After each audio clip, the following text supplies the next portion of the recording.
Hello tout le monde, c'est Lucas, bienvenue dans cette deuxième vidéo FAQ. Donc dans cette vidéo FAQ, ça va être une FAQ pro, donc je vais répondre à toutes les questions business de nouveau dans un cadre un peu plus particulier que d'habitude. Donc dans une belle petite voiture, une AMG GTR avec mon caméraman Armand qui va lire les questions. Et donc je vais répondre à toutes ces questions-là qui sont donc liées au business. C'est parti.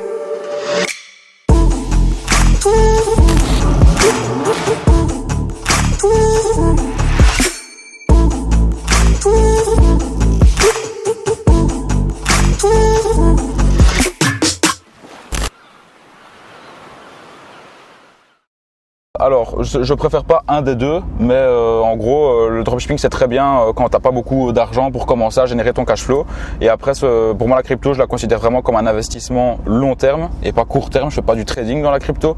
Et après, vous mettez une partie de votre cash flow que vous avez généré en dropshipping dans la crypto pour le faire fructifier. Après, dans la crypto, bien évidemment, vous pouvez aussi gagner vite de l'argent rapidement en mettant sur des petites cryptos à fort potentiel. Mais quand il y a du fort potentiel, il y a aussi beaucoup de risques. Donc moi, c'est pas trop mon truc de mettre de l'argent où il y a vraiment beaucoup de risques. Dans le drop, il y a un peu moins de risques, les risques sont plus mesurés. Donc j'aime bien les deux en fait, mais j'irais dropshipping et puis crypto. Yes, alors c'est vrai qu'au niveau par exemple des questions que j'ai reçues pour les FAQ professionnelles, 80% des questions sont orientées crypto. C'est un truc de fou, l'engouement qu'il y a autour des crypto-monnaies, etc. actuellement. Pour le moment, j'en parle pas, je n'ai même pas encore fait de vidéo. Enfin, si j'en ai fait, mais elles sont pas encore sorties. Mais c'est quelque chose qui va arriver. Je vais en parler de plus en plus parce que je vois que ça vous plaît. Moi, ça me plaît aussi. C'est vraiment devenu une passion finalement la crypto-monnaie.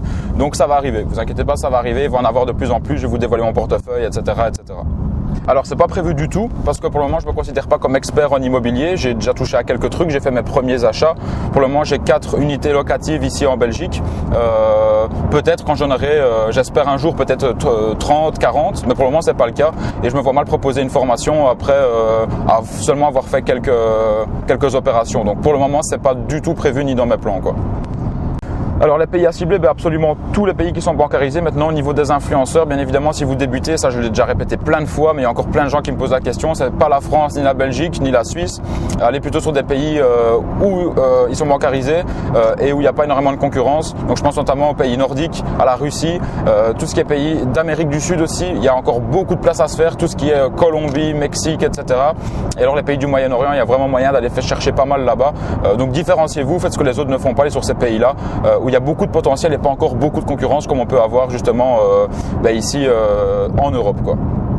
Alors oui, moi un projet qui me ferait vraiment kiffer, ce serait d'ouvrir un bon gros resto, un resto de viande plus particulièrement. Et j'ai d'autres projets aussi derrière, mais dans un premier temps celui-là. Maintenant le gros problème dans l'Horeca, c'est qu'il faut être là quoi. Il y a beaucoup de cash qui circule et on peut vite se faire voler de l'argent par des personnes qui travaillent et tout ça. Donc à moins de mettre un manager vraiment de confiance, ça reste quand même assez compliqué. C'est un business vraiment à part du business en ligne. Et pourquoi est-ce que j'aimerais bien avoir ça? Juste parce que ça fait kiffer de voir un petit peu tout le travail qu'on a fait en ligne, le voir se réaliser en fait en vrai avec quelque chose de physique. Après, effectivement, je pense pas que ça rapportera autant que le business en ligne. D'ailleurs, j'en suis même sûr. Et ce sera beaucoup plus complexe aussi parce qu'il y aura beaucoup plus d'humains à gérer en présentiel et tout ça. Mais ça reste un kiff d'avoir ton resto, de dire, je sais pas, des collègues, viens ce midi, on va manger à mon resto par exemple. Mais bon, pour le moment, j'ai encore rien fait, mais ça reste des idées que j'ai en tête et qui peuvent voir le jour à tout moment. Bon, ici avec le Covid, c'est un peu compliqué. Parce qu'un peu tout est fermé, mais en tout cas celui qui a la bonne idée de lancer un bon resto là maintenant juste après le Covid et qui met le budget, ça va cartonner parce que les gens ils attendent qu'une chose, c'est de retourner au resto avec leurs potes, etc. quoi.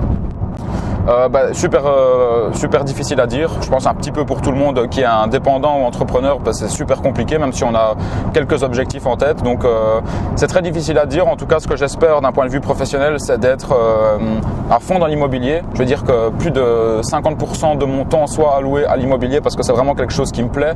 Et en Belgique, il y a vraiment de très bonnes opérations à faire finalement comme dans tous les pays.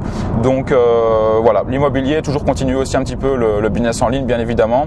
Et dans 10 ans, j'espère avoir touché le gros lot, on va dire, pour parler de manière grossière au niveau des cryptos aussi.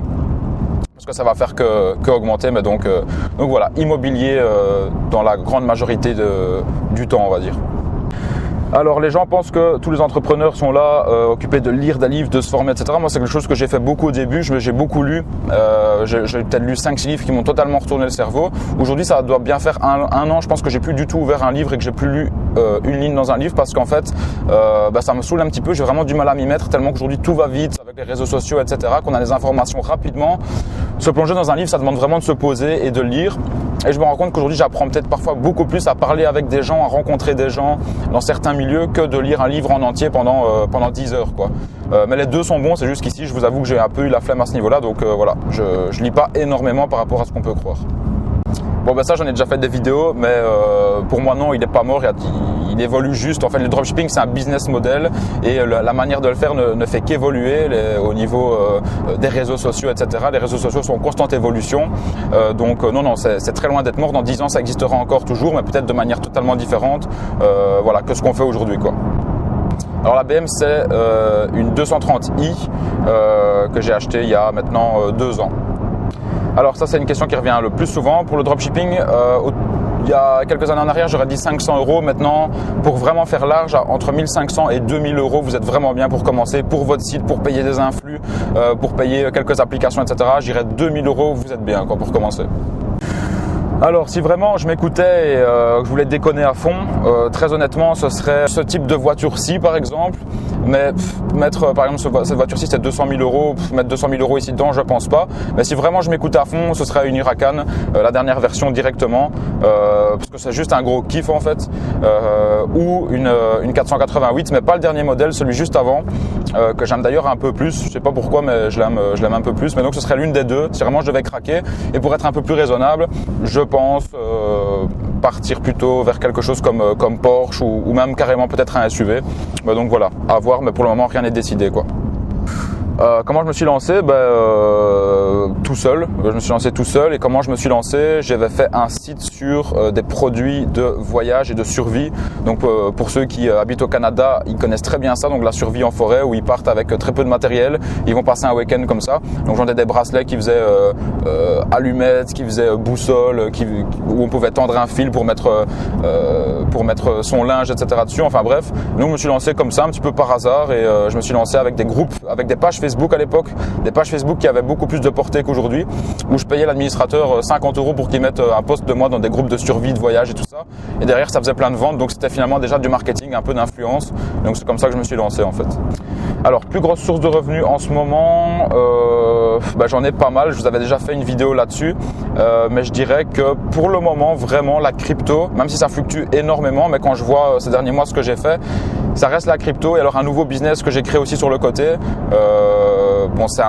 c'est de l'argent qui rentre dans une entreprise directement où je suis également associé, mais ce serait dans les plus grosses sources de revenus actuellement quoi, je dirais. Mais voilà, merci à tous d'avoir regardé cette vidéo, j'espère que vous avez kiffé. En tout cas, si vous avez d'autres questions ou des commentaires par rapport à la vidéo, dites-moi si vous aimez ou pas aussi ce genre de vidéo dans des voitures comme ici. Dites-le moi en commentaire, n'hésitez pas à laisser un pouce bleu, à vous abonner parce que je vais continuer à vous proposer pas mal de contenu sur le business et notamment par rapport aux crypto, vu que j'ai reçu pas mal de questions par rapport à ça. Et moi je vous dis encore une fois, merci d'avoir regardé, je vous dis à la prochaine pour une prochaine vidéo. Salut à tous.